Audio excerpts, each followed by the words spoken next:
2025 and clarify whether any arrests have been made of the individuals implicated in the trafficking. Number 2, provide a report detailing the number of children being trafficked and explain why security agencies, including the Inspector General of Police, have failed to take immediate action on the matter. And finally, Mr. Speaker, state the measures in place to rescue and rehabilitate the affected children back to society, including steps taken to ensure their safety and psychosocial support.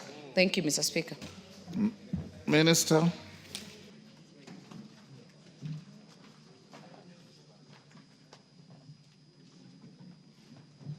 Minister. Yeah, thank you. Thank you, Mr. Speaker. Mr. Speaker,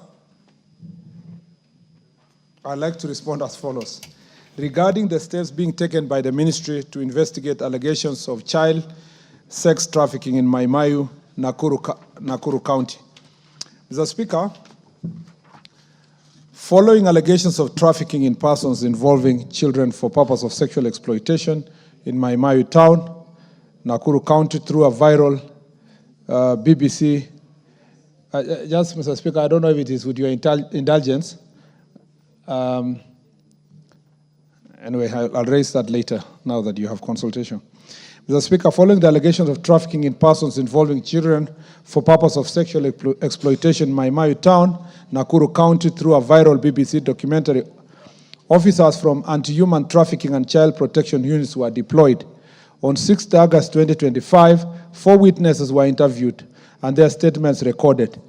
Neema, Selina, and Mary Nyambura Njeri, who had both been interviewed in the BBC documentary, posing as victims of child sexual exploitation, as well as Millicent Muturi Wairimu, the chairlady of commercial sex workers in Mai Mahiu Township, and Jane Wamuyu Kungu, caretaker of Tamasha Lodgings.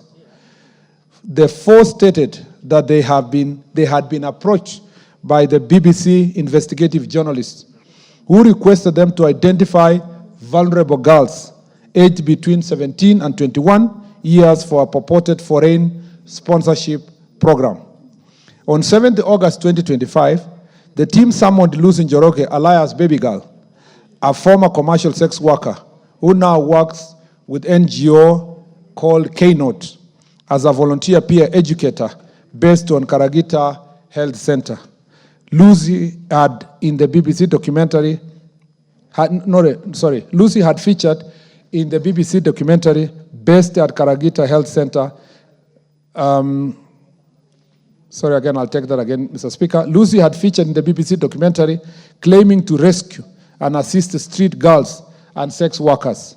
She stated that she lives with 4 young women whom she rescued from the streets of Naivasha. Michelle Wanjiku, who is 20, Lilian Wairumu, 19, Elizabeth Nyambura, 24, and Mine Njeri, who is 22. All 4 were interviewed, their statements recorded, and copies of the identification documents were obtained.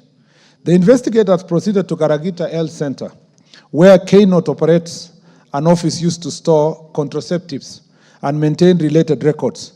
Lucy was confirmed to be a liaison officer between K-Note and the health facility. On 8th of August 2025, the team interviewed John Kamau Kinuthia, the Naivasha Sub-County Gender-Based Networking Cluster Coordinator, who collaborates with several organizations including Life Broom International, K-Note, Disability Resource Information Center, Naivasha Partners for Change, Young Men in Championing Ending Gender-Based Violence, and YMCA. He confirmed having introduced Lucy to the BBC officials. To date, 14 witnesses have been interviewed and their statements recorded with relevant documents obtained. All locations featured in the BBC documentary have been identified, visited, and documented by the crime scene investigation team. The BBC crew members have been identified as Njeri Mwangi, Stephen Ruiyi, Anthony, Zipporah Ndinda, Kagunda, Beth Wamboi Waidera, Anastasia, and Nick Milne, a foreign national. According to the witnesses, BBC representative promised substantial payments and lifestyle benefits to those who were involved. Investigations have further revealed that the documentary footage was recorded in Mai Mahiu and Karagita. Witnesses were linked to one another in various capacities within the sex work community. Millicent Wairimu, the chairlady of commercial sex workers, confirmed that she had been approached by the individual known as Snorina, with whom she had previously worked at North Star, and thereafter introduced her fellow sex workers, Judith Wanjiru Njoroke, alias Chepto, and Caroline Kinyanjui, alias Nyambura, and Jane Wamuyu Kungu to the BBC team.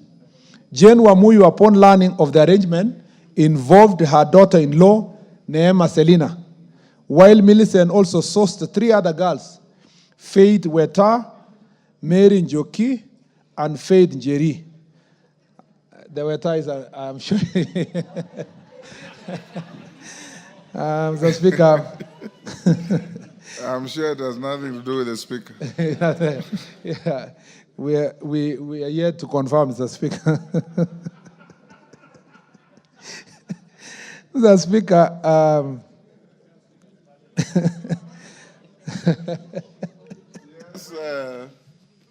yes, TJ. Yes, TJ. Give him the mic. Mr. Speaker, sir, is the minister in order to suggest that the Honorable Speaker, aka Papa Waroma, could be or is inferred to be a suspect? And is there active investigation going on in this matter, and how far the investigation has reached, Mr. Speaker, sir? Mr. Speaker, whereas the Speaker, as the Speaker of this House, is not involved, we cannot confirm whether Faith Weta is related to the Speaker in any way. And it doesn't mean that there is any impropriety on his part. I'm just saying that this is a name. It could be from the same clan, neighborhood. It could have also, somebody could have named his daughter after the Speaker. But there are very many people who have named their children after the Speaker. After the Speaker, yes. Thank you, Mr. Speaker. Out of admiration. It is very important, Mr. Speaker, to clarify that it is only out of admiration. Now, Mr. Speaker, that is, let me take that again. So, Jane Wamuyu, upon learning of the arrangement, this arrangement involved, financial exchange and so forth. Jane Wamuyu, upon learning of the arrangement, involved her daughter-in-law, Neema Selina, while Millicent also sourced 3 other girls, Faith Weta, Mary Njoki, and Faith Njeri, who is yet to be traced. Faith Njeri is yet to be traced. Lucy introduced 4 girls to BBC team. Alice Jambura Nyawira, alias Naserian, stroke Elizabeth Nyambura, Mina Njeri, Lillian Wairimu, and Michelle Wanjiro. The investigation has established that the BBC team primarily sought underage girls involved in sex work. However, some of the girls allegedly falsified their age to qualify for the promised sponsorship.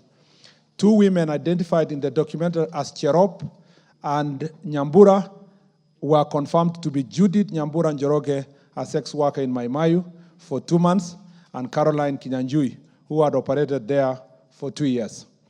2 women portrayed in the documentary as child traffickers, identified as Judy and Caro, were reportedly promised significant sums of money and have since relocated to unknown locations.